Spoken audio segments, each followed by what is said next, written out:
before starting tonight, I kind of want to sum up a few thoughts and, if you will, sort of set the scene for the night, if you will. It's Monday night. The sky is gray. The wind is strong and from the north. A hint of a few fresh snowflakes dot the air. In short, it's an excellent night to be home with your family and curled up on the couch with a blanket and probably an amber liquid of your choice. But we all know that spring is not far away, and those of us who've lived here know that before long we'll have that morning where we'll wake up and we'll smell the earth starting to thaw, and the birds will be singing, and the temperature will be 50 or 60 degrees, and all will seem right with the world. And one of the things that we're here tonight to talk about is really kind of the rejuvenation and the recommitment that comes with spring and how important that is.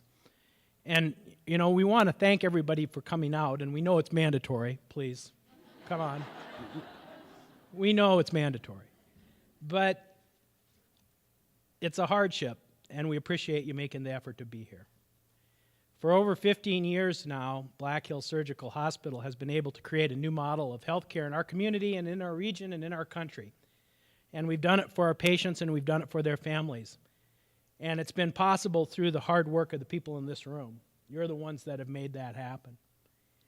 And you've really created a model of exceptional service and exceptional care for our patients. So I want to thank each of you and give you a big hand.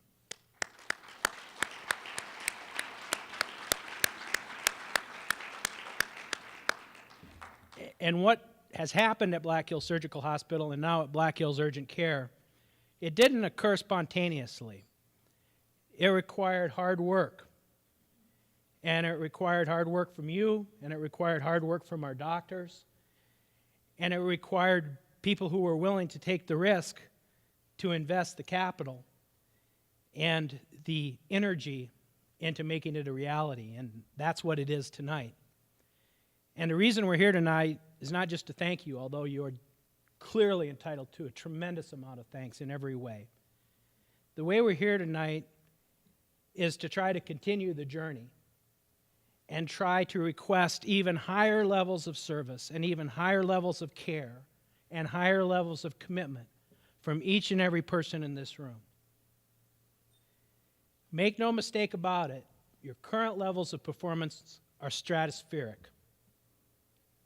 You need to look no further than our customer surveys, than the HCAP scores that the government gathers, to see that you consistently score in the high 90s, or excuse me, the high 80s, low 90s, through most categories. And you do that each and every day. But our growth in the future and our survival, in a sense, means that we can't rest on our accomplishments. No company, if it wants to grow and move forward, can rest on past performance. It has to grow, and it has to have a vision of improvement and higher levels of performance. And in a way, we are only as good as our last day's performance. And when we go to work the next day, the next test and the next challenge lies before us. And it isn't easy to meet our current levels, and it's certainly not easy to exceed those current levels, but that's what we're going to be asking you to do tonight, to make what is great even greater. And we are fortunate to have Mike Kusiek here to help to formulate a vision for even greater levels of performance and achievement. He has extensive experience in team building, enhancing employee performance, and recommitting employees and youth and athletes to even greater levels of performance, teamwork, and personal and professional fulfillment. And we're very fortunate to have him here tonight. But before doing that, I want to turn the microphone over to Dr. Lou Papendek. And Dr. Papendek is our chairman of the Black Hills Management Committee and chairman of the Black Hills Operations Committee and chairman of the Black Hills Surgical Physicians Management Committee and one of our founding members, as well as one of the founding members of Black Hills Orthopedics. So I'm very pleased to welcome Dr. Papendek today.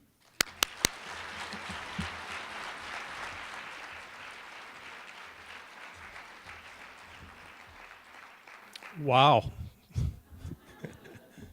It's a lot of chairman stuff. You know, I look out here and see all of you, and I go back about 12 to 15 years ago, and I remember 2 operating rooms and 4 overnight stay beds, and my first arthroscopy procedure done at the surgical hospital. 35 employees, and now I look out and see all of you wonderful people, and it sure makes me very proud to be part of this whole organization. Bill, when I go home, it's my binky, not my blankie.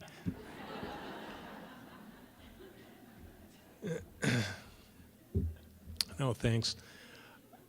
You know, I think as beautiful as that doctor's lounge is with that fireplace and the kitchen where we get the best food in western South Dakota, maybe in this whole region, nothing compares to the most valuable asset that we have, and that's all of you, because this place could not happen, this business could not happen with the people like you that give your all each and every day, and as hard as that is. And I personally, on behalf of all the physicians and the docs on the management committee, want to thank all of you for that. That's fantastic. I think you deserve a hand.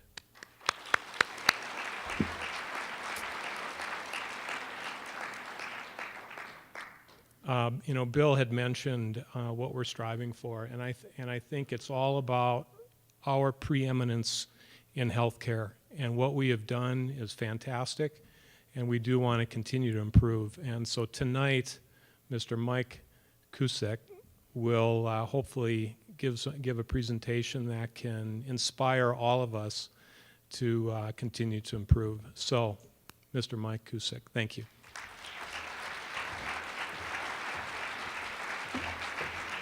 Thanks very much. Well, hello, everybody. It's nice to see you all. Met quite a few of you, and I appreciate that opportunity to have worked with you so far and get to know you. It's a real honor to be here. I've been working in this business for about 15 years, as a consultant for about 12, and I've worked with organizations throughout the West, a little bit in New York, and I can honestly say this is easily the best team and the best organization I've worked with, and you've gotten lots of rounds of applause already, but I want you to really believe in your heart that these organizations don't just happen by accident.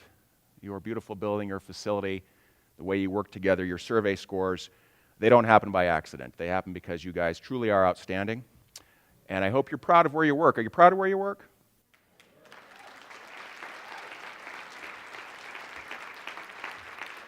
I'm honestly proud to be affiliated. You can ask Greg, whom I've known for a long time. I can't wait to be in your building. I'm pestering him all the time. Hey, man, I'm coming up. He's like, don't do it. And I come up anyway. And it's not just for the free lunch that the kitchen staff makes for me whenever I'm there, which is awesome. Kitchen staff, where are you? Let's hear it for these guys because, right? Without them, I'm missing a lot of lunches. And a guy like me needs to eat every day, so I appreciate that opportunity. And it has been fantastic. You know, and all this just to sort of kick off and say, what we are asking and talking about tonight is going from very, very good to excellent and doing it every time for every patient every day. And I'm going to talk with you about teams that have done that. I'm going to talk to you about how you've done that and some of the barriers that get in the way and what we can do about those barriers. It is a process. We aren't going to get it right every time, but we're going to be failing forward when we make mistakes. We're going to understand that. We're going to allow ourselves to be coached. We're going to follow our leaders. We're going to have each other's backs. We're going to care for each other like we do, but we're going to do it every time. And I think you can imagine a workplace where it doesn't matter if it's Monday or Friday. It doesn't matter if you just got back from vacation or it's the easiest day or the hardest day. You love being there. And when that happens, how much better is the care and the outcomes for the patients and the families and the community? And it's also to admit the reality of where this work is very challenging. You're in a climate where things are always changing. Reimbursements are declining. Patients sometimes are sicker and more challenging. We have these terrible blizzards. Cases get pushed back. I understand you had over 40 cases on Friday. That's awesome. Folks, I want you to just take note of that. And when I talked to people today, they said it went smoothly. 40 cases on Friday. That is awesome. I can imagine, I'm a former school teacher. I was a school principal for a while, worked for a couple of hospitals as an employee, been a collegiate rugby coach, and I'm the proud father of a daughter who's already 17, and I can't believe it. But I can tell you that when crisis strikes or when things happen, when a loved one needs care and we have to push our surgery back because of a blizzard, I'm pretty certain I can say right now with surety that none of those patients and families on Fridays knew that it was extra work for you. They got the same great level of care they always get, is the sense I get right now. And why I'm setting this up so much is as we talk about what it takes to go from low 90s and high 80s, which are just numbers on a score, but what we're really talking about is every patient, every time, every day. What it takes to go that short distance can be a lot.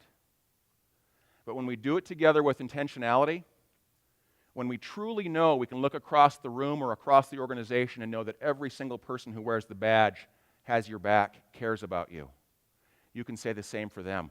We can get there and it can be a place where we can't wait to get to work. And I want to put that out there as the challenge tonight. What we do know, striving for always, your efforts are among the very best in healthcare. Your scores would be those that most organizations would be eager to have right now, and they struggle getting there. You work in arguably one of the best, finest facilities anywhere. I have a client in a resort town. In fact, it's one of the wealthiest counties in America. And their hospital is very nice and fantastic if you haven't been anywhere else. But you walk into your place, it's among the nicest places I've ever been. Don't you agree?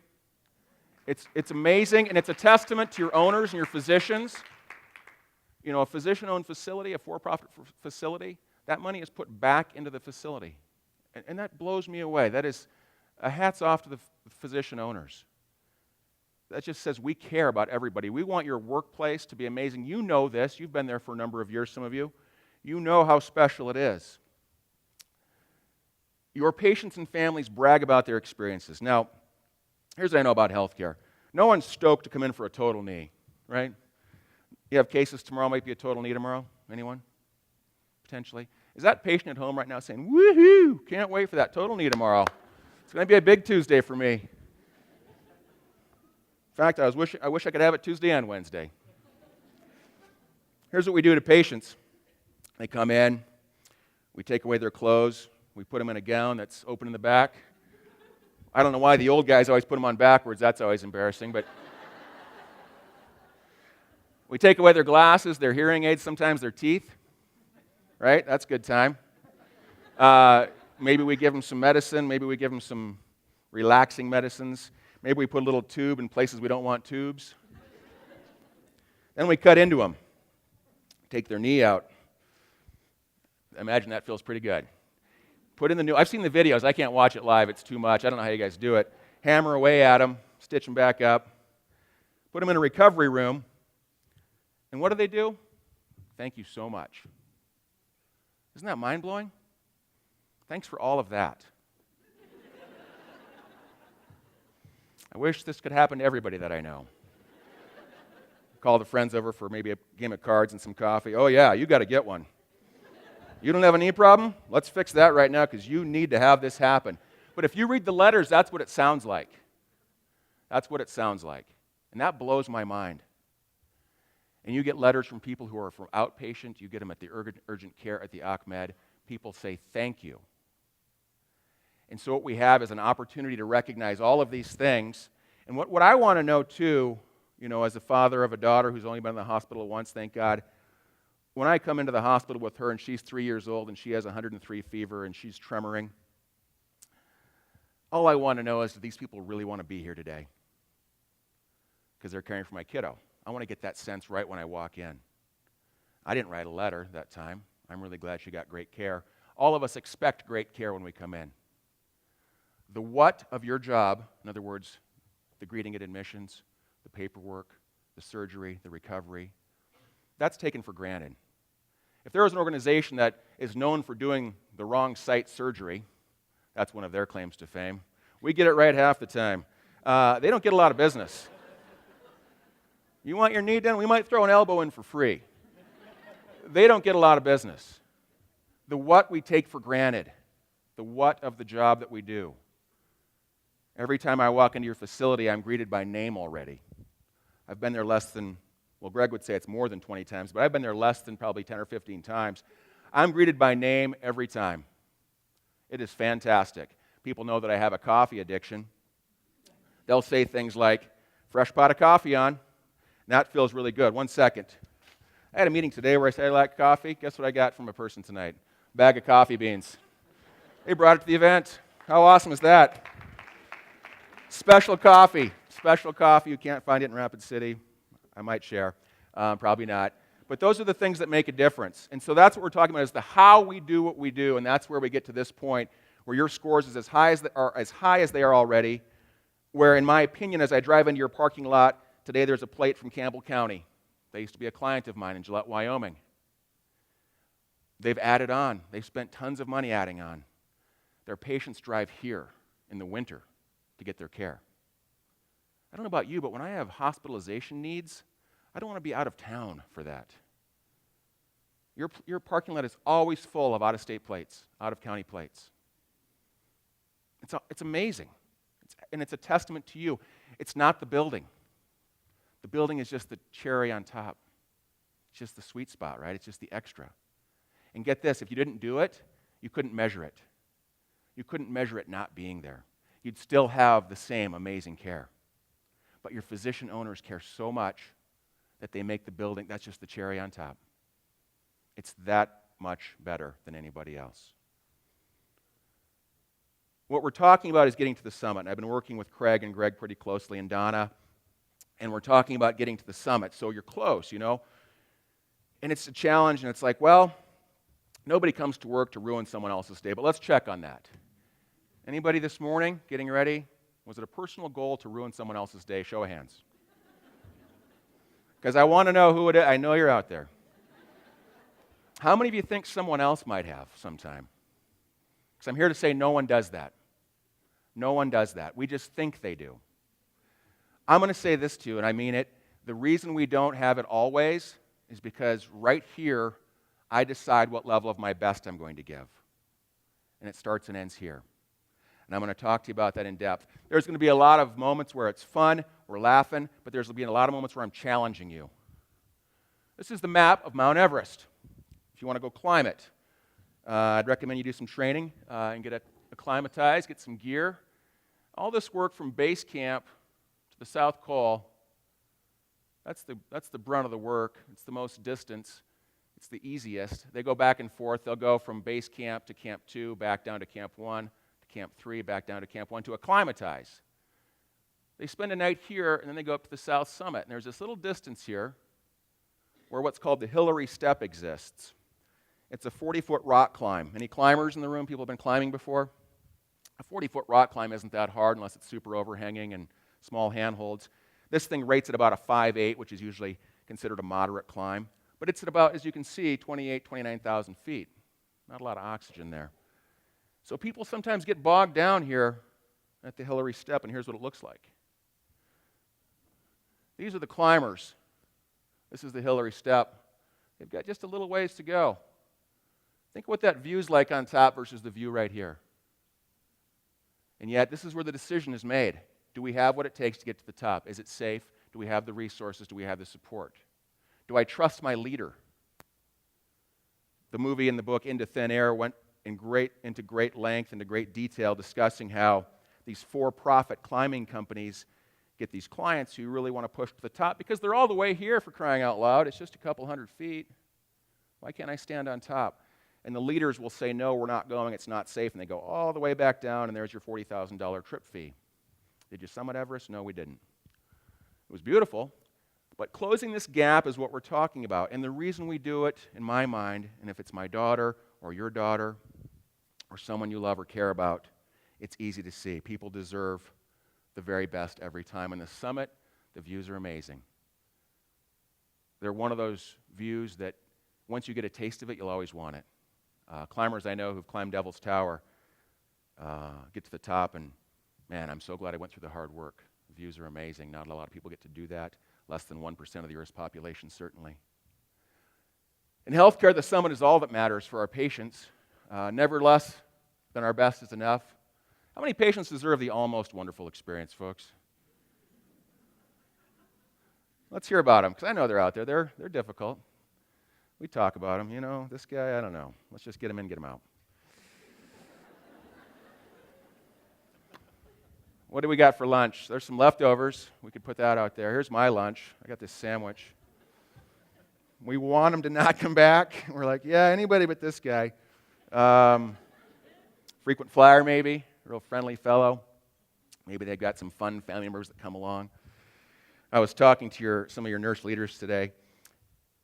Do you ever have trouble in the organization, like people getting out of control? Maybe they had a few too many cocktails. Maybe they're upset.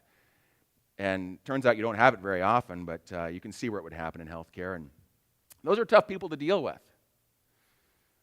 But in any business where there's declining reimbursements and you're only as good as Bill mentioned, as your last day, and you need that word of mouth. You need people to say, I would go there. I would recommend you go there.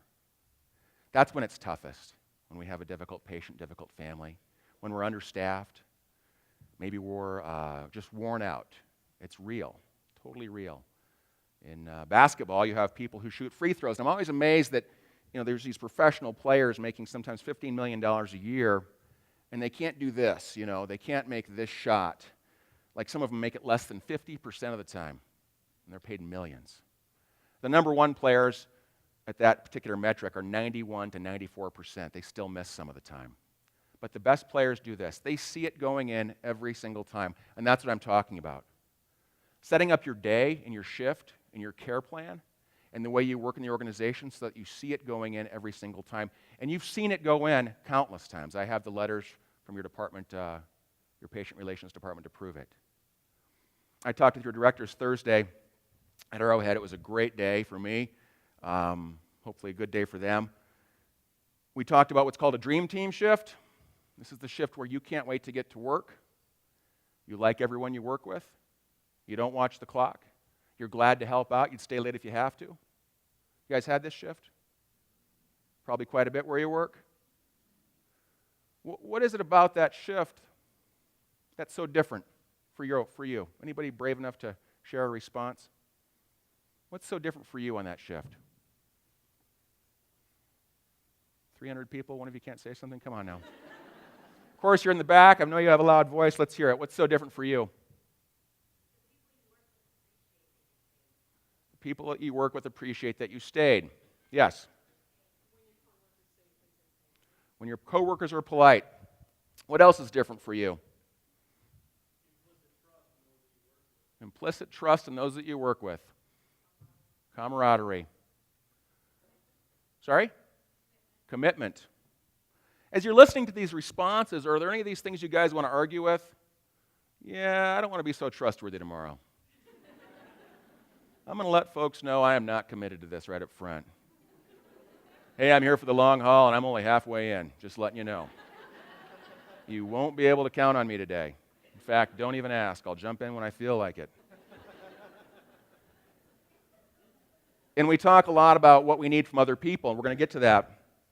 We need other people to be doing their best sometimes. Sometimes we feel like if this person would just, I speak a lot. Sometimes I speak at conferences just for one day, and I give my strategies, and people come up, they wait in line sometimes, and they say, Mike, you don't understand. I work with this person. They're so horrible. What do you do when this person does this? Mike, if this one person would just do something different. Well, there's nothing you can do.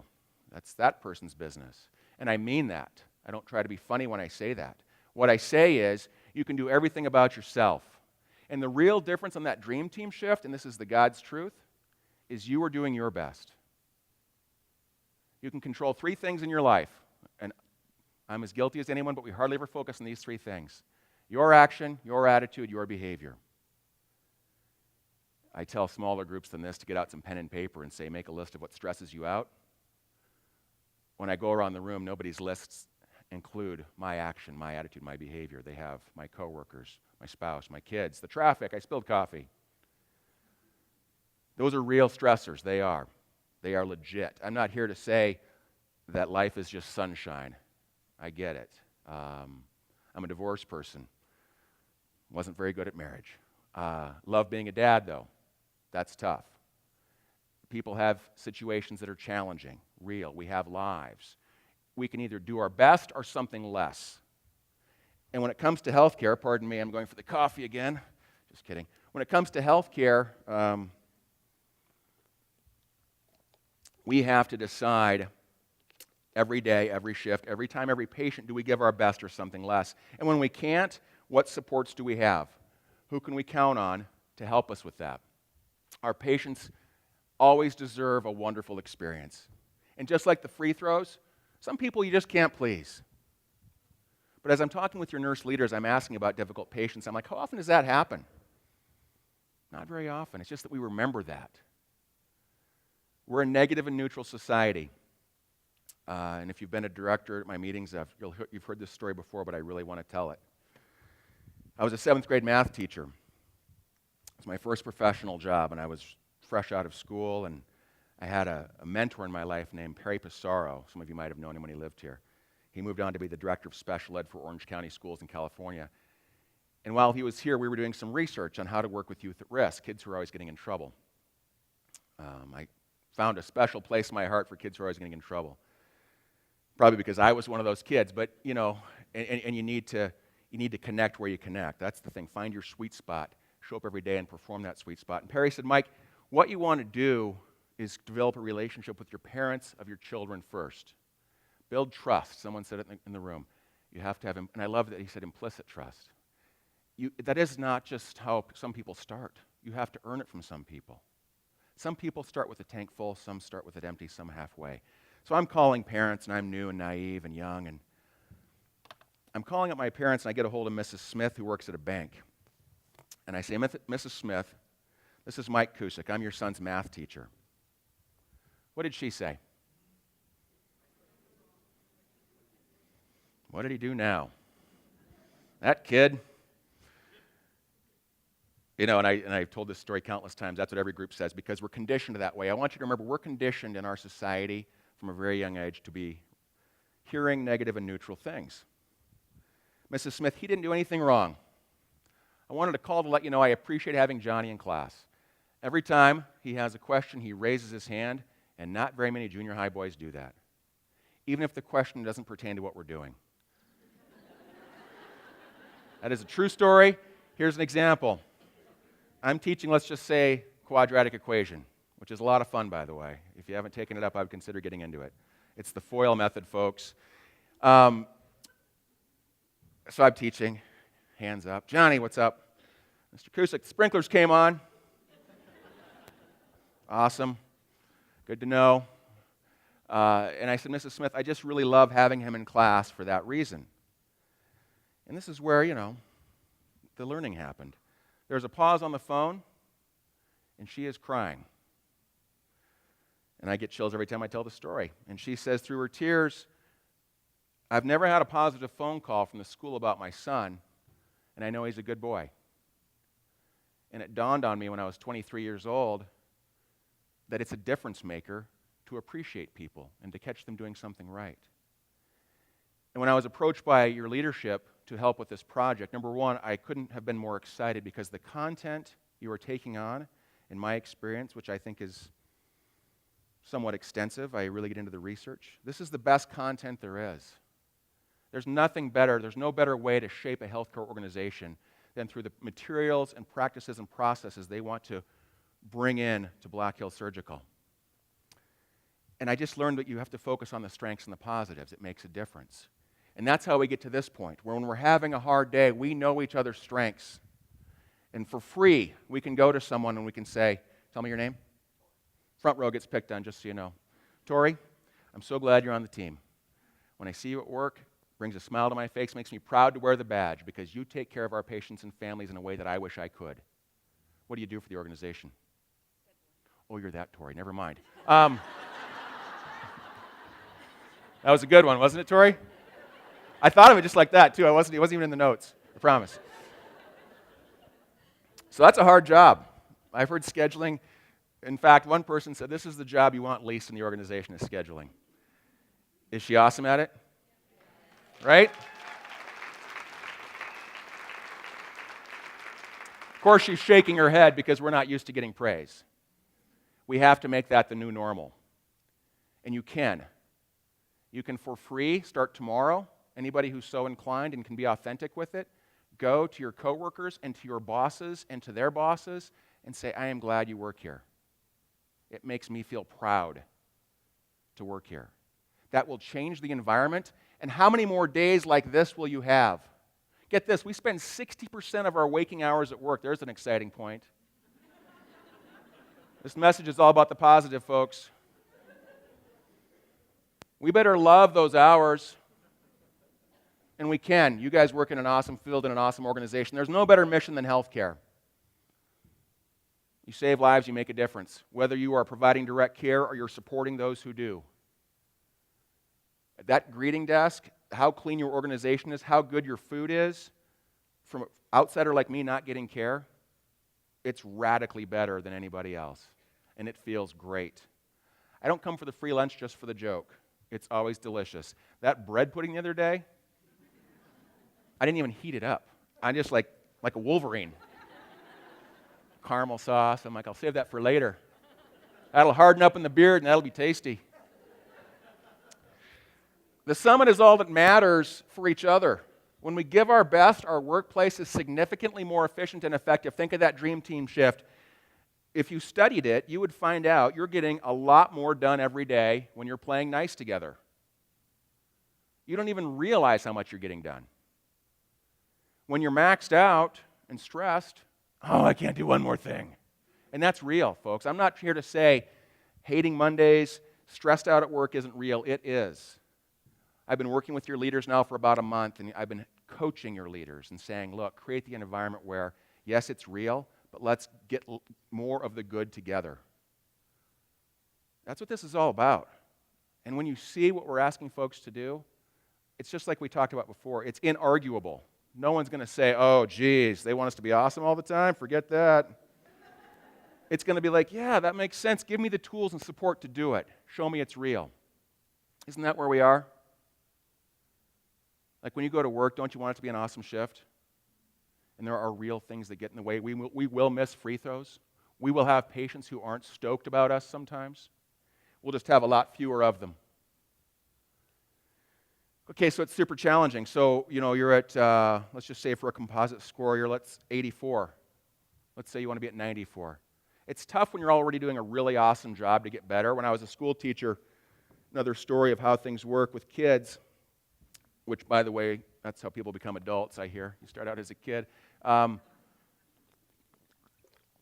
Meaning, we all have this experience where two of us are in class, and let's say Craig and I are in class. And Craig, very smart, always gets the good grades, me not so much. Craig gets a 94 on the test, and I get a 70. Maybe I get a 60. Who's kidding who? I got a 60. What does the teacher, if anything, write on Craig's test with a 94? Great job. Smiley face maybe, right? You have those circle and the two dots. What do they write on mine? Oh, that was nice. Needs improvement? I wish you were a teacher. See me after class, Mike. That's what mine said. Get this signed by your parents. That was my experience. So I take it home and get it signed. And next test comes around. Craig, of course, 97, right? Me, maybe 60 to 75 now. 3-point improvement. What does his paper say? Wow. 75D, what does mine say? See me after class. But a 15-point improvement. Point is, when you're an A student, it's tougher to improve. You have a smaller scale, smaller range. You're at an 84, you want to go, you're not at a 70, you're not at a 60. You don't have the giant gap to bridge. It's going to take that incremental effort. And we have to be like the teacher was to Craig. We have to support it along the way. You're not in crisis mode, you're one of the very best places for healthcare in the region, probably in the nation. I haven't looked at the comparative scores to the national picture. I do know that the scores I saw for 2012 were all above the national average significantly in most cases. That's huge. You have an incremental improvement to make. It is going to be challenging, but when you get there and you taste it like the summit, you're not going to want to quit. I'll talk more later about my coaching rugby. Anybody go to the University of Wyoming? I know some of you must have, right? Go Pokes, right? Just one person? Get up here. I know there's some Air Force people out there too. I don't want to hear from the Air Force people. This is about Mountain West, Wyoming rules, okay? We're going to sing Cowboy Joe if we have to. I coached rugby there. It's a great song, Cowboy Joe. It has the words rootin' tootin' in it. Any song with rootin' tootin'. So anyway, I take over the team in 2002, and they hadn't won a game, hadn't scored a point. This is the women's team. Mostly there just to wear the shirt. Just a Wyoming rugby shirt. It's a cool shirt. They would drink before practice, no joke. If you've been to Laramie, that's like the number 2 or 3 activity is drinking. For some people, that's why they're there. It's the number 1 activity. One time, this is a true story, Candace, one of my best players ever, her friends bring a keg and roll it out on the field at halftime.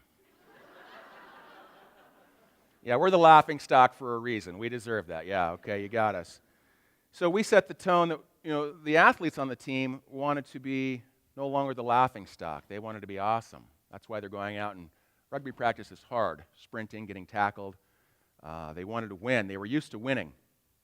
So we set some goals, and we created a culture. We created an environment that said, if you're coming to practice, it means we're here to win. We know it's going to be hard, but we're going to do the work together. We have each other's back.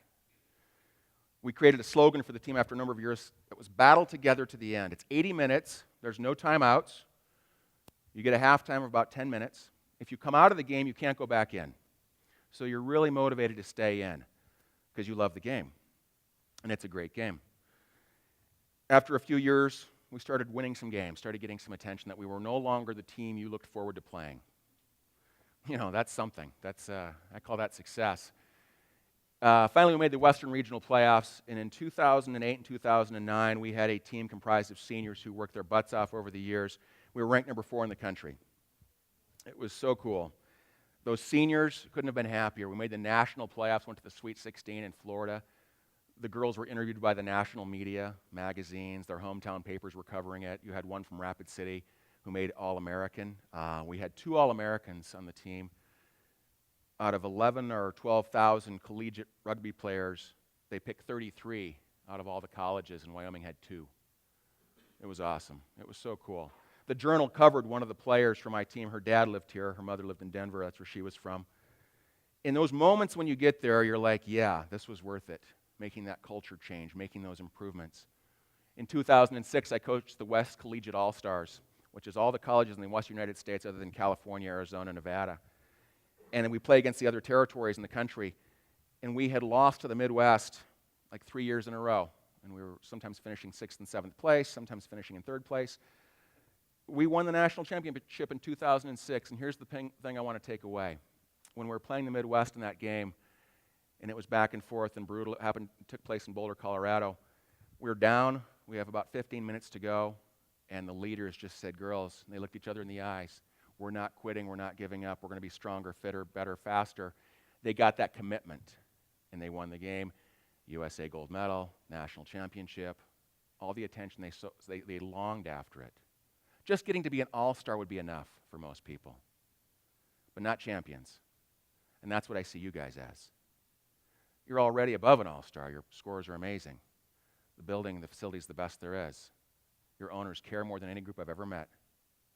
You're already amazing. We're trying to make that push to the summit. When we get there, it's fantastic. When it's difficult, sometimes things are outside of our control. As I talked about earlier, it's action, attitude, and behavior, but sometimes it's natural to focus on things we can't control. Here's the crazy thing. Each of us holds the key, and only we hold the key. I like to think of it this way. Let's say I don't get along with somebody at work, and whenever I see them, a filter naturally goes up. That's how it works for me, maybe for you too. So when they say something, those words pass through a filter of whether I like them or not. The laughter means you know what I'm talking about. We don't think they're sincere. We think they've got an ulterior motive. It's pretty natural. And so what we do is, essentially, we've put that person in a prison. We've said, they're not my favorite. When I see them struggling and trying to get through the door, I might be busy going this way. As opposed to my best friend, I can't wait to grab the load and push the door, right? So we have that problem. We put them in a little box and we say, well, I don't know why we pay them. Who do they think they are? How can they have a job here? I wish they didn't. We say things like that. But here's the deal. When we have the key to let them out, we have the ability to see them differently. and we start to see them differently, the person we've really let out is ourselves. That's who we've let out of the box. When we start performing at our best with every single person every single time, that's what changes the equation. Because that person doesn't have bad intentions either. Get this, they have a dream team shift too. It's just not when you're there. Right? I mean, we all have moments where it's cooking for us. Your HR department's tough. We don't hire people who can just fog the mirror at Black Hills. You got to be a pretty awesome person to get through the door. When we let them out and we start seeing their strengths, we're the ones who start performing better. Does that make sense? Can you guys connect to that? I mean, because it's a true story. I read it in a book. No, it's true. We're the ones who hold the key. It's up to us every day when you show up. Do you love who you work with? Not because you want to go spend quality time with them on the weekend, but because they're helping take care of patients and families in your community that you care deeply about. That their skill sets and their passions are necessary to make things flow. When we see people that way, it makes a giant difference. The challenge is to be 100% for each other. You have their back. You can't wait to work together with whomever it is. And even if that struggle still exists and it's real and you guys have some hard talks to have and you have real issues to get through, just doing your best makes it better. Because what else can you do? What can you do other than your best? Less than your best. Then who wins? Then who has the good experience? But the reality of how difficult it will be, we have professional challenges. Sometimes people are struggling professionally. They need help in training. Sometimes we do an orientation, and I'm afraid to raise my hand and ask a question for the fourth time. I still don't get it. We don't want to say that. So when someone says, do you get how to do this? We say yes. And then we actually have to do it, and we mess it up. Anybody relate to that? There's some laughter. We have to make it okay to be there for each other. Let me show you how to do that. One of the examples we have, and Chris has given me permission to talk about this, when we go into a patient's room, we have an obligation to make sure we're doing all of our steps just right. We have to make sure we educate about meds. We have to make sure if there's anything we can do for them, we do it before we leave.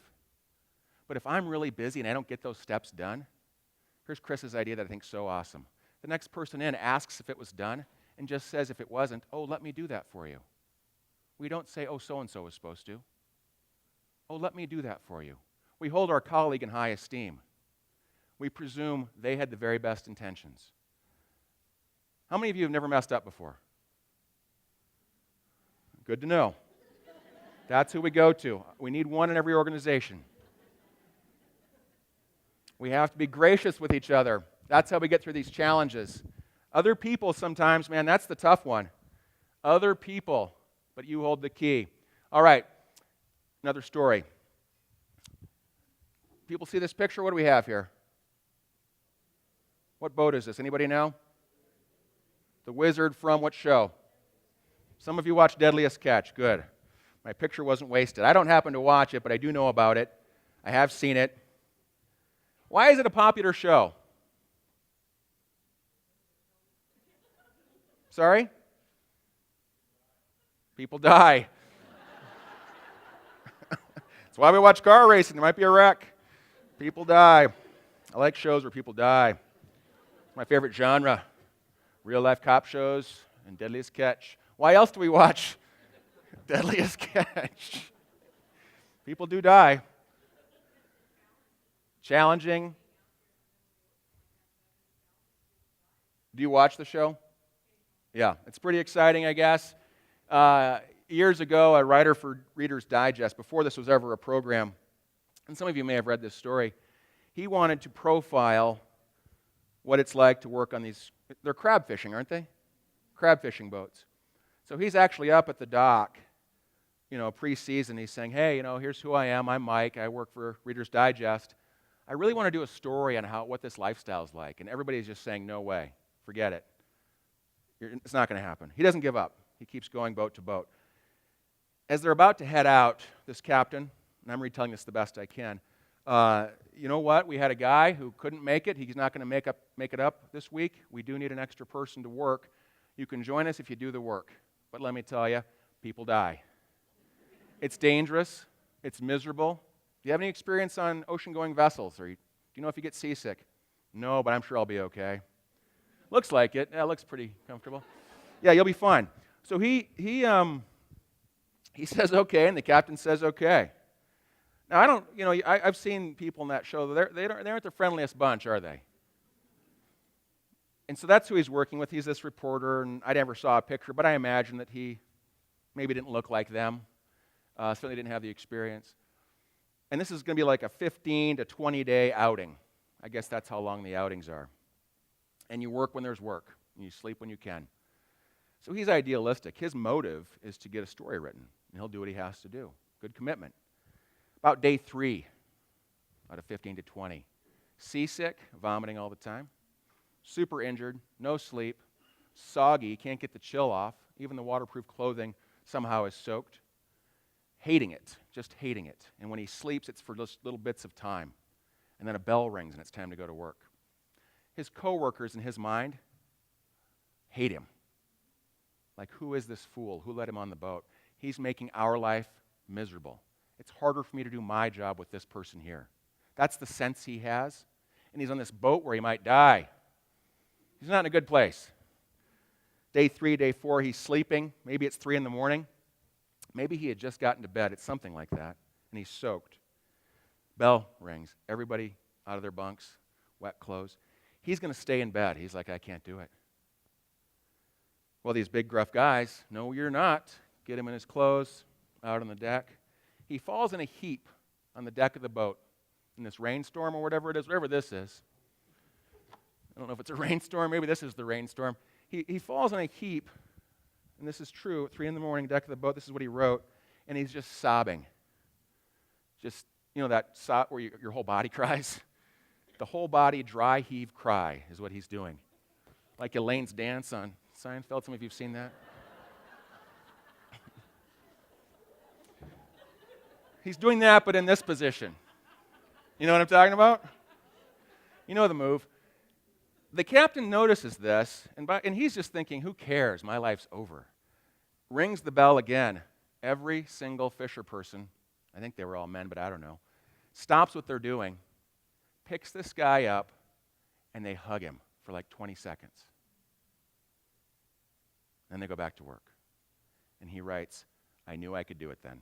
They had my back. Can you feel that? Even through a ridiculous retelling that I gave you, you can feel what that can do for an environment. And he finished his tour. He wrote the story. I'd like to think it was the reason we have this show now. It'd make my story awesome. That part's made up. But you can feel the difference it makes when you know you're cared about. When you know the people next to you have your back, even though they have every reason to hate you. His mindset was, they're probably going to throw me over, right? And I think that's more proof that when we do the right thing every time, we win. So when it's somebody else, you hold the key, but make sure your key isn't bent. You have to unlock how you view that person. You can't do it conditionally. That doesn't work. So let's say that we're not getting along. Good reason, right? You know how I can be. Right? So people were telling me you thought of me, so I just wanted to get out in the open. This is really an intervention for the two of us to work out our issues. If I come at you and I say, hey, look, I'm going to treat you with respect and help you out if you do the following things. Will that work when people don't get along? Not very well. Until she trusts me or cares about me or likes me or wants me around, the only thing that will work is me just holding her in high esteem. Me noticing her strengths. And if she does it for me, that's a bonus. The research is clear, though.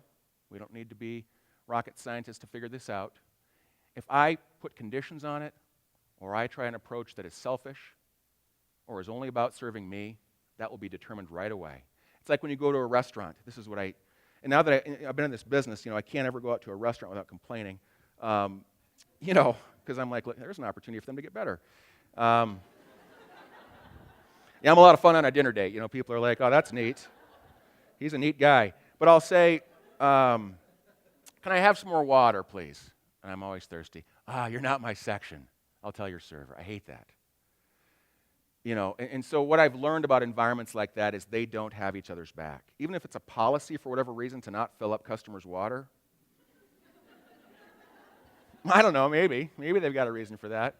The right person and the right will just say, here you go. And you can tell when that happens, and that's how I feel when I walk into your organization. When I'm known by name, when I'm told there's hot coffee, when someone brings me special coffee beans you can't get in this area, I know I'm in the right place. And I'm the guy, I'm the consultant from the outside. And I just want to encourage you, you have everything it takes in place. This intentionality we're looking at, the way we're changing things and improving things, it's not because we're fixing something. It's because we're adding on to what's already awesome so you have it more of the time. And I imagine that all of you would love if 10 days out of 10 in your pay period were awesome.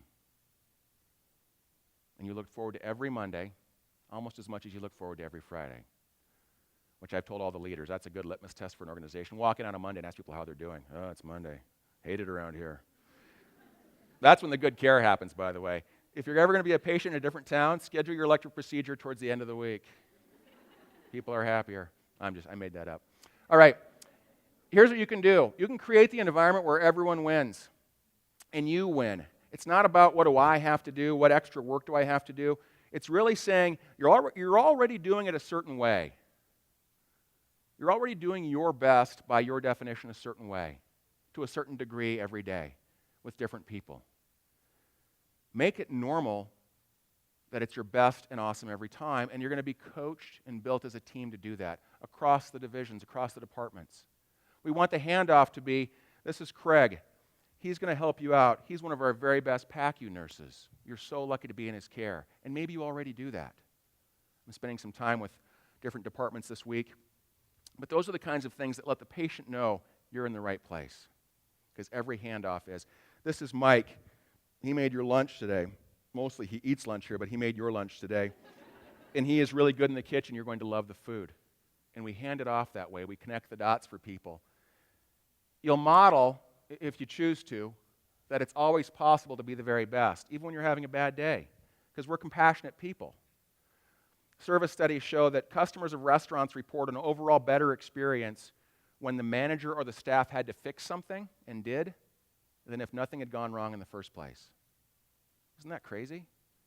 We can bring out the wrong food. It can be late. It can be cold.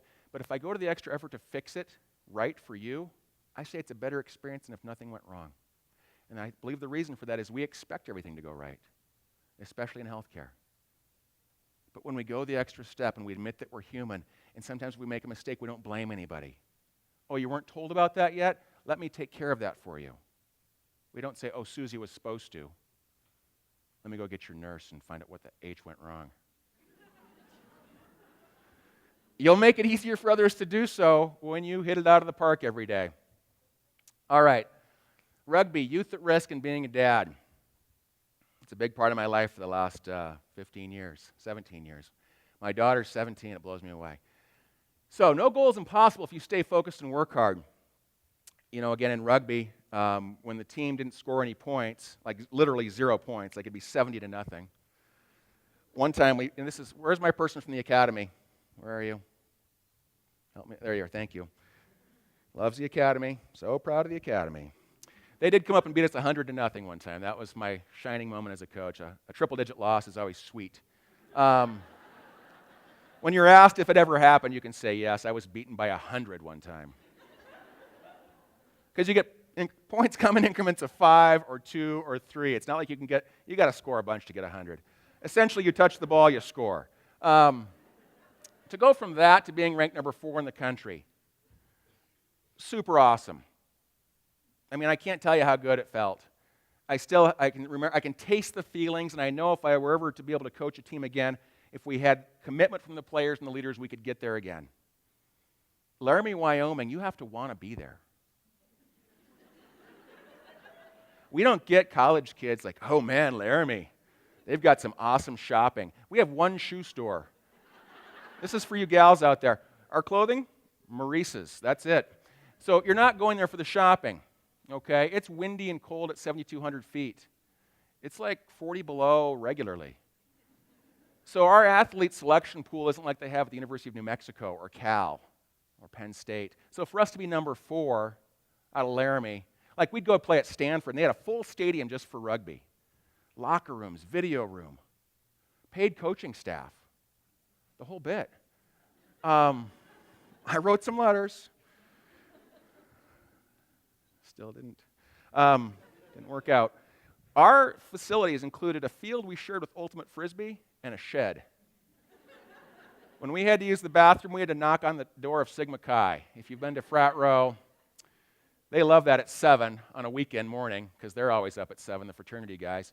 So that was but our goal was to be there, and we stayed focused and we worked hard. We implemented policies that weren't very popular, like no drinking from Thursday on.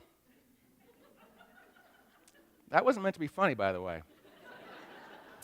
Maybe we have another problem to address here with this group, because that's a realistic goal for most people. I mean, so, in college, Wednesday is the new Friday. You just start your weekend on Wednesday. So when we say no drinking on Thursday, we mean it because it takes 48 hours for alcohol to leave your system. We play early Saturday morning. We have to get up and be on the vans if we're traveling by 5:30 or 6. In the past, players would not show up, would be violently ill on the way down, motion sick because they're still drunk. I don't know. I mean, that was a hard change, and I got a lot of pushback on that, if you can imagine. After a few weeks of making it normal, and people knew they could count on me to mean what I say, and I still had their back and I still cared about them as players, and my captains supported it, and so the people couldn't go to my captains and say, hey, Mike's full of it, isn't he? He's not going to enforce this, is he? And my captains had my back, and that's what I'm asking you to be, is your organization's captains. Have your leaders' backs, brag about them. No, this is an awesome policy. This is how we win. And so we had my forwards captain. You have forwards and backs. This was a senior player who had helped build the team. She was very committed. There's a bar in Laramie called the Buckhorn. I rounded, like you guys are being asked to do. I would get in my car and round the bars. And the Buckhorn is plate glass windows on the front if you've been there. You kind of see who's there. And I drive by, and there's Kayla, my forwards captain, at the bar on a Thursday, just knocking back a 3-2-1, whatever they are. Like 3 drinks for the price of 2 in 1 glass. That says party. She sees me coming in, no joke. Here's Kayla. She is hiding in the stairway to the men's bathroom because it goes downstairs. Gets rid of the drink, comes, oh, Mike, and pretends like she's not there. I call my captain, Stacy. I'm like, hey, Kayla's not playing this weekend. It's a big game, but she's not playing. Told her the story. Stacy said, okay, got it. Same time, Kayla's calling Stacy, freaking out. Mike caught me drinking. What am I going to do? Stacy's ping-ponging between these 2 phone calls. We show up Saturday morning to leave. I tell the whole team, Amanda, you're starting at 8-man. Kayla is not playing. The team let me have it like you can't believe. We need Kayla. Nothing against Amanda, but she's a sub. This is a big game. My captain spoke for me. I spoke to the issue. Kayla complained the whole way down. It's a long ride to the academy. When she got there and we're warming up, she still let me have it. And at that point, I said, Kayla, you can knock it off and support this team, or you can get in the van and wait, but you're not going to be in the sidelines complaining. And then she got it. I was serious. She became the biggest cheerleader. At the first break in the action, she said, Mike was right, girls. Play hard because I can't. I won't screw up again. Do you feel that? You can create personal accountability in a short space if you're committed to it. That's about rugby, for crying out loud. College rugby.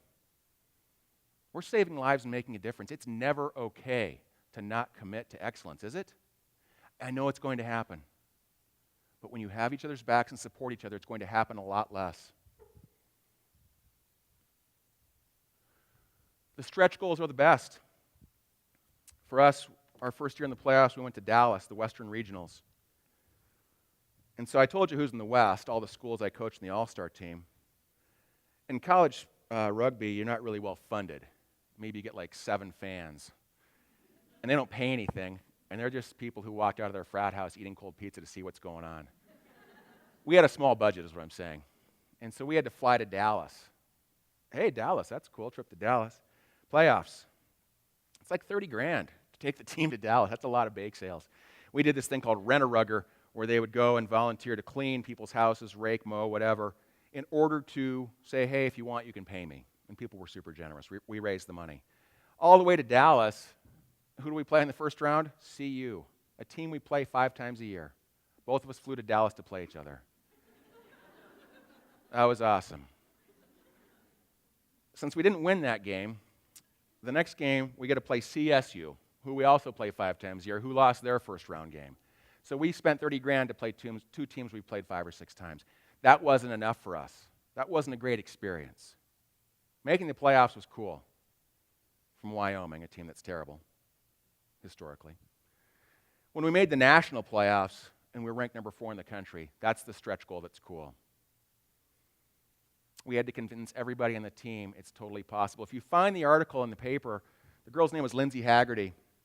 She's not Haggerty's Music Works Haggerty, but a different Haggerty. And she's quoted, and she said, I believe we can be national champions. And we could have. We were ranked number 4. We didn't perform our best in the round of 16. She believed it. She convinced the team we could do it. That's a stretch goal from Wyoming. Stanford, Naval Academy, Penn State. Those are the big schools.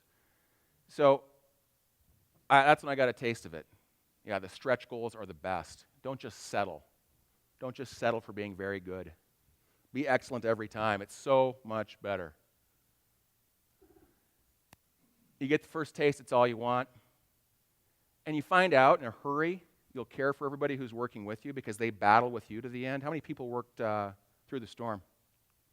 Hats off to you. It was a small crew. You guys managed a lot. You find out in a hurry who you can count on, who you can trust. And pretty soon you look around, you open the key, you find out you can trust everybody if you allow yourself. Because in a crisis, here's what will happen. God forbid you ever have a terrible crisis. And, I was talking to administration about this. Can you imagine a scenario where everything's going haywire and even the folks from the outside agencies come over and help out? We go to one of the administrators and say, hey, would you mind cleaning up the floor here? We had a spill. We're all swamped. No, I'm an administrator. I don't do that. What else do you got for me? We'd never say no to a task, would we? Any of us. We'd do whatever it takes because we have to. You wouldn't say, let me evaluate. I know we're in a crisis. I was hoping for something cooler than that for a task. Anything fun? We would never do that, so we know we're capable of it. We'll find out in a hurry you want the very best for those you care about. My daughter will go away to college, and I've been moving around the country following her, which has been really awesome for my ex-wife. She loves that. That's cool. Your ex-husband? Yeah, he's moving out here too. Okay, good. I'm not, I'm Callie's dad. I'm moving along. I have always wanted to be a dad, and I love being a dad, and I want what's best for her. And as you work with a teenage daughter, you realize just how dumb you are as a dad.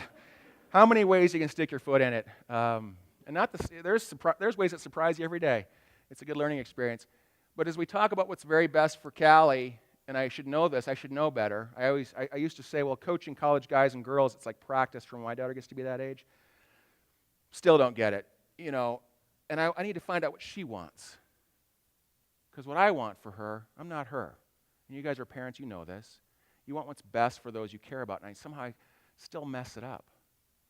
But since we have trust and she loves me and I love her, we can laugh about that. And by extension, whether you're this, rugby, youth at risk, being a dad, being a nurse, being an admissions person, being someone who keeps the computers running, you want the very best for those you care about. And what I'm asking you to do as just a step of faith, because it's the best thing to do, it yields the best results, just care about everybody you work with. Try that tomorrow. Give it 3 weeks. No one will ever come down and stop you from being awesome or being kind to each other. It will pay dividends right away. You might say, well, Mike, like those people in line, you don't know this person I work with. They're uncareable. You cannot care about them. That may be. That may be true. They may be, somehow a horrible monster got hired and snuck into the building. They're the kind of person when we're getting something started, they come in and pull out all the wire. I gotta go. They're that person. Pull the IV out when you're not looking, and probably never happens. Maybe, I don't know. You can care about them, and when you do, you get the very best because you want it. You taste that bit of excellence. With youth at risk, quick little emotional story here. We all like those. One of the reasons I love working with youth at risk is not a lot of folks believe in them. like Johnny, who wasn't a person labeled as quote-unquote at risk, he wasn't told a lot of positives. Well, I have meetings with parents. One of the things I was doing in New York was managing a program to come up with best practices so that all the agencies parents and families have to work with to get services for their kid can play together, can work together. Because there's like 20 agencies. Heating assistance, foods, transportation, special education, skill building services, court-appointed people.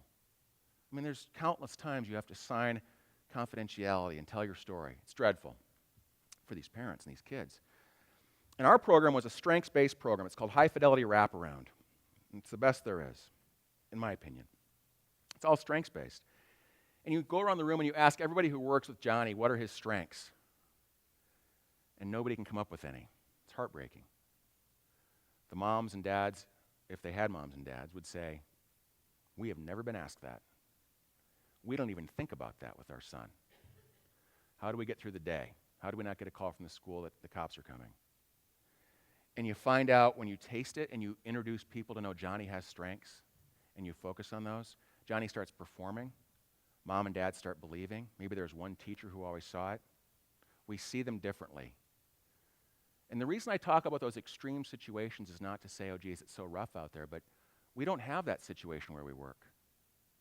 We have rock star people who want to be awesome in the field of healthcare to save lives and make a difference that you get to work with. You have rock star owners, rock star docs, amazing administrators, and you have the coolest building for healthcare I've ever been in, right? And don't you love the awesome shift better than the not so awesome shift? I'm just telling you the secret. When you do that, you get more of what you want. So you trust your teammates and your coaches. Your coaches might be your boss, they might be a supervisor, they might be a colleague, they might be an administrator, physician. Get this, you were chosen, you were valued to work here, bless you. Belonging to a championship team is an honor. We would tell the players to put on the brown and gold means something. Air Force. She makes my lunch, I better watch it. To put on the brown and gold means something. It's esprit de corps. You belong. To put that badge on and work in healthcare, how many folks have worked somewhere else and you're like, oh man, it's a lot better here, right? Like, I'm not going back to where I formerly worked ever. Getting that badge is awesome. Your coaches care about you. This project, they don't bring consultants in just for fun. They don't give us free latitude to roam about and talk to whoever I want just because they're curious or they need to waste some time or money. Deadly serious about making these improvements. Believe you can do it. They trust you. They care about you. They want this for you.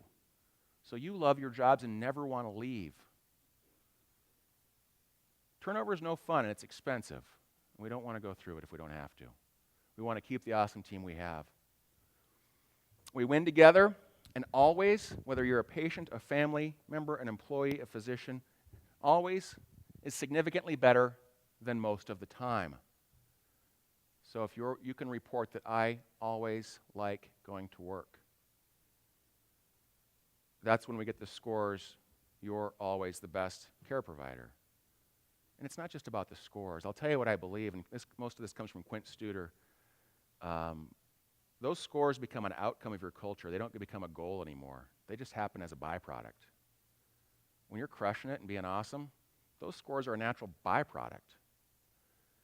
They're going forward, sadly, they're linked to reimbursement in some cases, things that we don't have control over. So we have to be extra awesome, sometimes just to maintain. It matters. Healthcare is the most wonderful mission there is. Some of these jobs that Black Hills Surgical has can be done elsewhere. Folks who keep the facility clean, where are you? A couple people? I tell you what, you walk through there, it's like you just opened. It's brand new looking. It's amazing. For folks, nosocomial rate, what that means is if I'm sick, I don't get sicker when I come in. You don't have that problem because you keep it so clean. That's connecting the dots. Your job's critical. We can keep lots of places clean. You can go to different stores and be the person who keeps it clean. But what you do is contribute to better patient outcomes. You keep people healthier. And it's the cleanest. Literally, it looks like everything was just laid down yesterday. Let's hear it for people who keep it clean.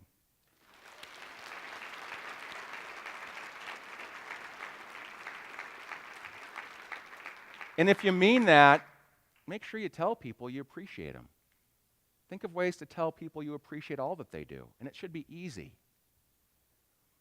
When it's our child or loved one, it matters. And you can imagine that scenario. And I know you're asked to treat everybody like they're your child or loved one, because it's always someone's loved one. You know, I had the good fortune to do some observations in your OR last week, and I had lots of questions for those of you that put up with me. I appreciate it.